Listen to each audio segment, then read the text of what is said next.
ជំរាបសួរពុកម៉ែបងប្អូនអរគ្នាថ្ងៃនេះខ្ញុំនឹងយករឿងមួយដែលជារឿង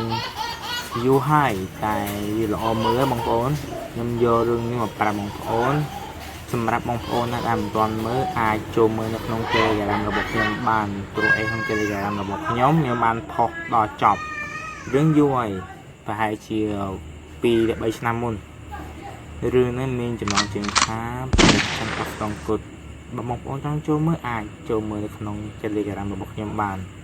Telegram របស់ខ្ញុំមានឲ្យចប់ហើយរឿងថ្មីក៏មាននៅក្នុង Telegram របស់ខ្ញុំដែរប្រាប់បងប្អូនចង់ចូលមើលអាចចូលមើលក្នុង Telegram របស់ខ្ញុំបានហើយរឿងមួយទៀតរឿងអីគេពេលរីកបត់មកក្រាបបិសាចនោះចិត្តចាប់ហើយ